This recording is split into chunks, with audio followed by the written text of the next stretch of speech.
ಸರ್ವ ಜನಾಂಗದ ಶಾಂತಿಯ ತೋಟದ ನಿರ್ಮಾತೃ ನಾಡಪ್ರಭು ಕೆಂಪೇಗೌಡರ 516ನೇ ಜಯಂತ್ಯೋತ್ಸವ ಕಾರ್ಯಕ್ರಮ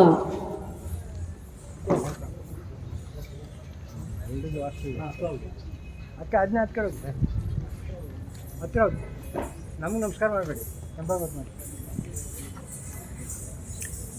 ಒಟ್ಟಾಗಿ ಮಾಡ್ತಕ್ಕಂಥ ವಾತಾವರಣ ನಿರ್ಮಾಣ ಮಾಡಬೇಕು ಮತ್ತು ಹೆಚ್ಚು ಒತ್ತನ್ನು ಇವತ್ತು ಈ ರೀತಿಯ ಕಾರ್ಯಕ್ರಮಗಳು ಕೊಡಬೇಕು.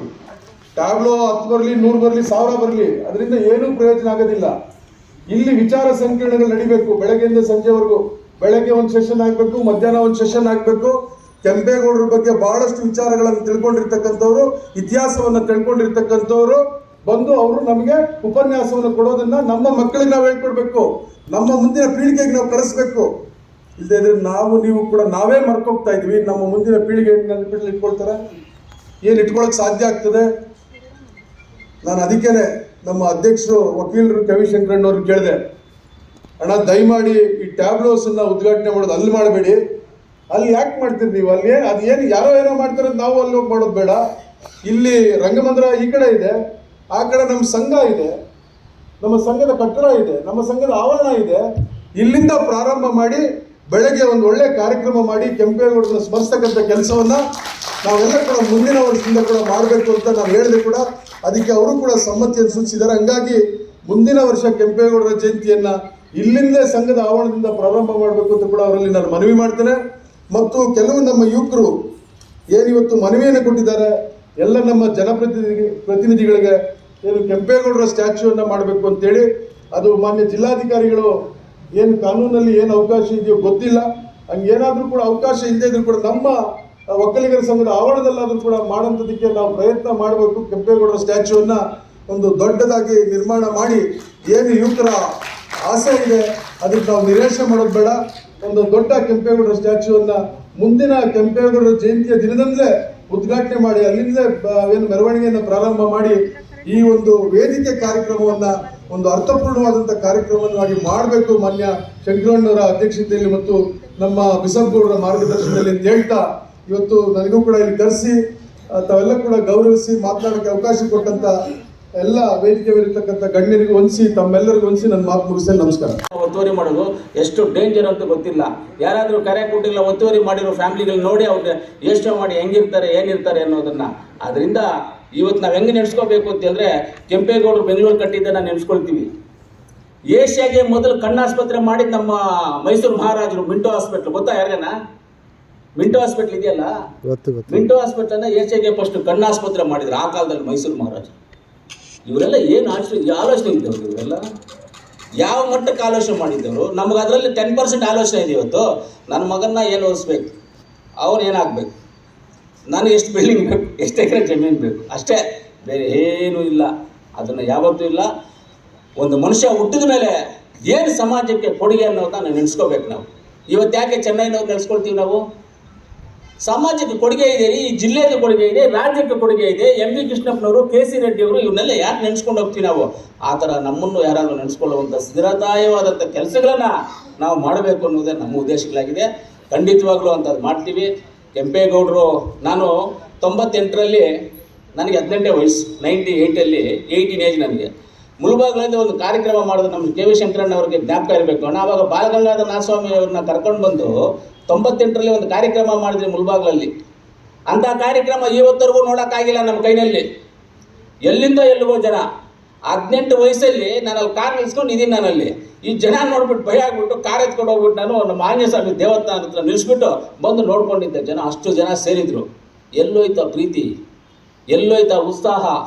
ಆ ಉತ್ಸಾಹ ಪ್ರೀತಿ ಇರಬೇಕು, ಕೆಂಪೇಗೌಡರು ಕೊಟ್ಟಿರೋದು ಇರಬೇಕು ಅಂತ ನಾನು ಹೇಳ್ತಾ, ಇವತ್ತು ಒಳ್ಳೆ ಕಾರ್ಯಕ್ರಮ, ಒಳ್ಳೆ ಪ್ರೀತಿಯಾದಂಥ ಕಾರ್ಯಕ್ರಮ. ಬರೋ ವರ್ಷ ಎಲ್ಲರೂ ತೀರ್ಮಾನ ಮಾಡಿ ಇಲ್ಲಿಂದಾನೇ ಆರಂಭ ಮಾಡಿ, ಏನು ಒಕ್ಕಲಿಗರ ಸಂಘದ ಜಾಗ ಇದೆ ಎದುರುಗಡೆ ಇದೆ, ಇಲ್ಲಿಂದ ಸ್ಟಾರ್ಟ್ ಮಾಡಿ ಇಲ್ಲಿ ಕಾರ್ಯಕ್ರಮವನ್ನು ಮಾಡಿ ಎಲ್ಲವನ್ನ ಸಂದೇಶವನ್ನು ತಗೊಂಡು ಕೆಂಪೇಗೌಡರು ಅಂದರೆ ಏನು, ಬಾಬಾ ಸಾಹೇಬ್ ಅಂಬೇಡ್ಕರ್ ಅವರಂದರೆ ಏನು, ಕುವೆಂಪು ಅವರು ಅಂದರೆ ಏನು, ಯಾರು ಏನೇನು ಮಾಡಿದ್ರು, ಈ ದೇಶಕ್ಕೋಸ್ಕರ ಏನು ಮಾಡಿದ್ರು ಅನ್ನೋದನ್ನು ತಿಳ್ಕೊಂಡು ಮಕ್ಕಳಿಗಾದರೂ ಮಾಹಿತಿಯನ್ನು ಕೊಡ್ತಾ ಹೋಗೋಣ.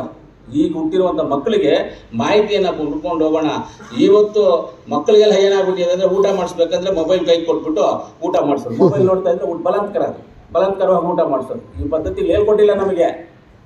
ಆ ಪದ್ಧತಿಗಳನ್ನು ಬಿಡಬೇಕು ನಾವೆಲ್ಲರೂ. ಆ ಪದ್ಧತಿಗಳನ್ನು ಬಿಟ್ಟು ಕೆಂಪೇಗೌಡರು ಕೊಟ್ಟಿರುವಂಥದ್ದು, ಬಾಬಾ ಸಾಹೇಬರು ಕೊಟ್ಟಿರುವಂಥ ಮಾರ್ಗದರ್ಶಿಗಳು ನಮ್ಗೆ ಈ ದಾರಿನಲ್ಲೆಲ್ಲ ನಾವು ಹೋಗ್ಬೇಕು, ಈ ದಾರಿಲಿ ಹೋಗ್ಬೇಕು ಅಂತ ಹೇಳ್ತಾ ಇವತ್ತು ಮಾತಾಡ್ಲಿಕ್ಕೆ ಅವಕಾಶ ಮಾಡಿಕೊಟ್ಟಿದ್ದ ಆ ಮಹಾನ್ ವ್ಯಕ್ತಿ ಕೆಂಪೇಗೌಡರಿಗೆ ಪಾದಗಳಿಗೆ ನಮಸ್ಕರಿಸ್ತಾ ನನ್ನ ಮಾತನ್ನು ಮುಗಿಸ್ತಾ Jai Hind. Statesman thinks about next generations ಅಂತ, ಮುಂದಿನ ಪೀಳಿಗೆ ಬಗ್ಗೆ ಆಲೋಚನೆ ಮಾಡ್ತಕ್ಕಂಥ, ಆಮೇಲೆ ತಾನು ಆಲೋಚನೆ ಮಾಡಿದ್ದನ್ನ ಕಾರ್ಯಸಿದ್ಧಿಗೊಳಿಸ್ತಕ್ಕಂಥ ಆ ಕಾರ್ಯ ತತ್ಪರತೆ ಇದೆಯಲ್ಲ, ಅದನ್ನ ನಾವು ನಾಡಪ್ರಭುಗಳಲ್ಲಿ ಕಾಣುತ್ತೇವೆ.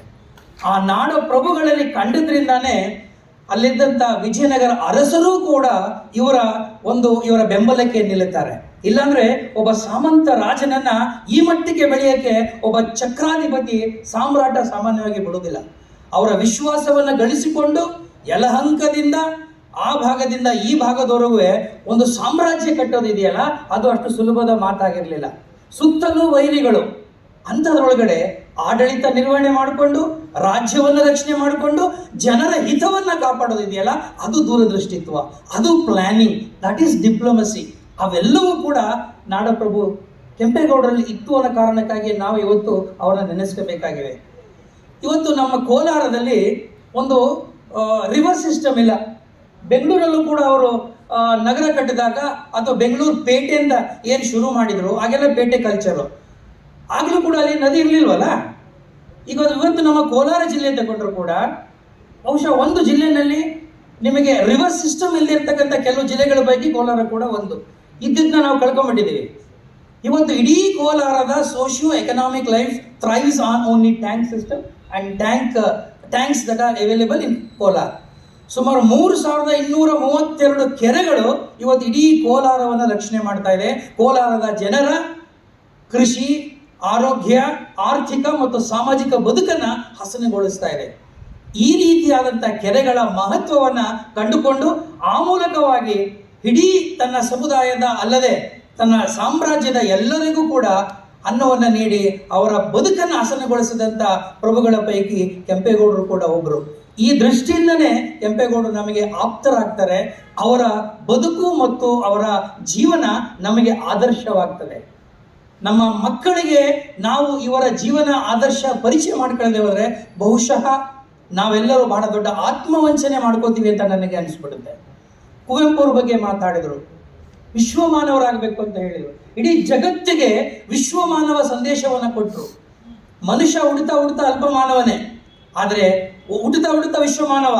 ಆದರೆ ಬೆಳೀತಾ ಯಾಕೆ ಅಲ್ಪಮಾನವನಾಗ್ತವೆ? ನಮಗೆ ವಿದ್ಯೆ ಇದೆ, ಬುದ್ಧಿ ಇದೆ, ಸಂಸ್ಕೃತಿ ಇದೆ ಅಂತ ಹೇಳ್ಕೊತೀವಿ. ಇವೆಲ್ಲ ಇದ್ದು ಕೂಡ ನಾವ್ಯಾಕೆ ವಿಶ್ವಮಾನರಾಗ್ತಾ ಇಲ್ಲ? ಯಾಕೆ ನಾವು ಒಂದು ಜಾತಿ ಅಂತ ಸಂಕೋಲೆಗಳ ಮಧ್ಯೆ ಸಿಕ್ಕಾಕೊಂಡು ಸಾಯ್ತಾ ಇದ್ದೇವೆ? ಈ ಹಿಂದಿನವರ ದೂರದೃಷ್ಟಿ, ಆ ಉದಾರತೆ, ಆ ಭ್ರಾತೃತ್ವ, ಆ ಸಾಮರಸ್ಯವನ್ನು ನಾವ್ಯಾಕೆ ಸಮಾಜದಲ್ಲಿ ಬಿತ್ತಲಿಕ್ಕೆ ಸಾಧ್ಯವಾಗ್ತಾ ಇಲ್ಲ ಅನ್ನೋ ಪ್ರಶ್ನೆಯನ್ನ ಬಹುಶಃ ಈ ಜಯಂತಿಗಳು ನಮಗೆ ಕೇಳ್ತಾ ಇರ್ತಾರೆ.